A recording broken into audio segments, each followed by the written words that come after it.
ang amin po ay may bahagi sa inyo ang aming mga pananampalataya.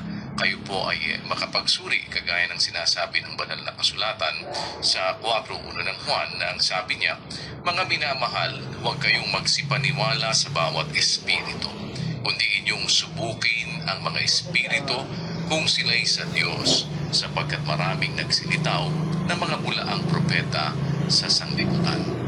Naririyan po ang mga banal na kasulatan, ang katwiran ng Diyos na ating babasahin. Ito'y bahagi ng amin pong paniniwala na tayo ay hindi nararapat na humigit sa mga bagay na nasusulat kung ano ang dapat na atin pong ipamuhay bilang isang Kristiyano. Nasabi ni Pablo sa unang Korinto 4:6, "Ang mga bagay ngang ito, mga kapatid, ay inianyo ko sa halimbawa sa aking sarili at kay Apolos dahil sa inyo, upang sa amin ay mga tuto kayo na huwag magsihigit sa mga bagay na nangasusulat, upang ang sino man sa inyo ay huwag magpalalo ang isa laban sa iba." Kaya po, ang ating susuriin ay ang mga katwiran ng Diyos na nakasulat sa banal na kasulatan, kung ito nga ba ang aming ipinahahayag o kung ito ba ay taliwas sa sinasabi ng Biblia. Kaya po, isang bagay na ating maaaring maging pagbabatayan kung iniisipan wika ni Numan na siya'y propeta o ayon sa Espiritu, sabi ng 14:37 ng unang Korinto, "Kilalanin niya ang mga bagay na sa inyo'y isinusulat ko na pawang utos ng Panginoon." Kaya kung utos na ating dapat na sundin, na siyang magiging batayan ng ating mga paggawa, sapagkat sabi nga po doon sa 1:27 ng Filipos, "Ang inyo lamang anwikang pamumuhay ay maging karapat-dapat sa Ebanghelyo ni Kristo, upang maging ako ay dumating at kayo makita o wala man sa harap ninyo, ay mabalitaan ko ang inyong kalagayan, na kayo'y matitibay sa isang espiritu, na kayo'y mga kaisa ng kaluluwa na nangagsisikap sa pananampalataya sa Ebanghelyo." Kaya po ang ating paraan ng pamumuhay kung tayo ay mga Kristiyano ay marapat na nakasang-ayon sa Ebanghelyo ng ating Panginoong Jesucristo. At ito ang ating dapat na maging pananampalataya. Sabi nga sa Roma 10:17, "Ang pananampalataya ay nanggagaling sa pakikinig, at ang pakikinig ay sa pamamagitan ng salita ni Kristo." Kaya po ito ang ating ngayong ipinag-aanyaya sa ating mga kaibigan, mga panauhin, sa lahat ng ating mga kapwa-tao na nagpapaunlak sa atin na tayo po ay mabigyan ng pagkakataon na maibahagi ang amin pong pananampalataya sa inyo.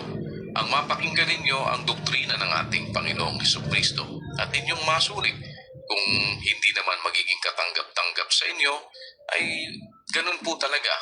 Subalit naniniwala kami na ang isang taong binigyan ng kalayaan na pumili ay mayroon pong kaisipan na ibinibigay ang Diyos upang tayo ay magsiyasat, lalo't higit kung nakikita ng Panginoon na sa ating mga puso ay ibig natin pong makapaglingkod sa Kanya at makagawa na kasang-ayon ng Kanyang kalooban.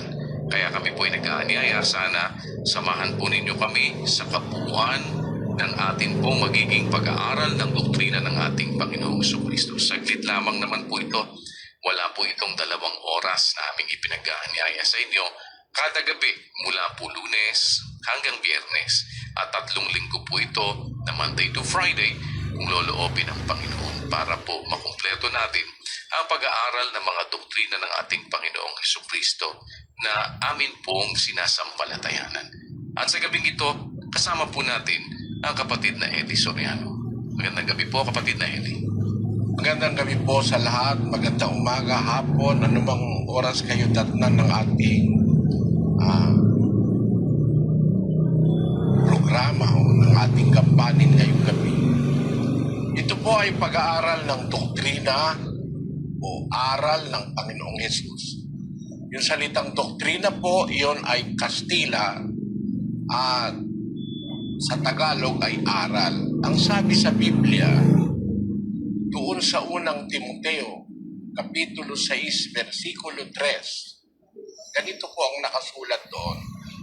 Ang sino mang nagtuturo ng mga hidwang doktrina at hindi sumasang-ayon sa turo ng ating Panginoong Hesukristo. Po nagtuturo, hidwang doktrina. Yung hidwang, ibig sabihin, lisya, mali. Hindi sumasang-ayon sa turo ng ating Panginoong Hesukristo. So, ang atin pong tutuklasin, yung doktrina at turo ng ating Panginoong Hesukristo. Kaya nga po kasi ganun ay dahil nandito tayo sa panahong Kristiyano. Tapos na po yung panahon ng Mosaiko, yung panahong Israelita, yung panahon ni Moises. Tayo po'y nasa ilalim ng panahon ni Kristo. Kaya ang aral na ating tutuklasin sa Biblia, hindi aral ng kahit na sino pa.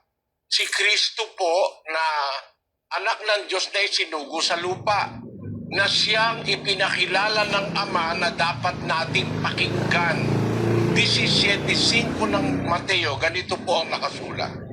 Samantalang nagsasalita pa siya, narito ang isang maningning na alapaap ay lumilip sa kanila, at narito ang isang tinig na mula sa alapaap na nagsasabi, ito ang sinisinta kong anak na siya kong kinalulugdan, siya ang inyong pakinggan. Maliwanag po, ang tinig na nanggaling sa langit, narinig ng mga alagad, ito ang sinisinta kong anak na siya kung kinalulugdan, siya ang inyong pakikinggan. Kaya po sa relihiyon, mga kapatid, kung tayo makikinig ng aral, dapat kay Kristo tayo makinig. Ang problema natin sa ating panahon, may nakikinig kung kani-kanino. Ang rekomendasyon ng Ama, napakaliwanag. Ito ang sinisinta kong anak, siya pakikinggan nyo. Yun po ang aming anyaya sa inyo, mga kababayan. Magsuri po muna tayo bago natin desisyonan kung tayo ba'y mananatili sa ating samahan, sa relihiyong Katoliko, sa Iglesia ni Cristo ni Manalo, o sa Baptist, o sa Born Again. Nasa sa inyo po yun, wala namang pwedeng mamilit sa atin. Pero, inyo-offer po namin sa inyong pag-aaral na ito, ang pag-aaralan natin, doktrina ni Cristo. Bakit po? Basahin natin ang 4 ng Judas. Ito po ang nakasulat.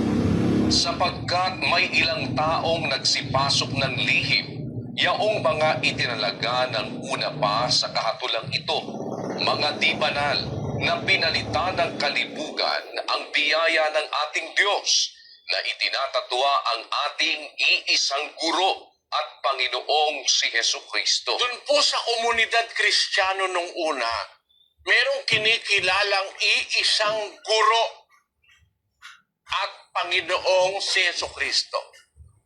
Hindi ang guro kung sino pa. Ang sabi, iisang guro na siyang ating Panginoong Hesukristo.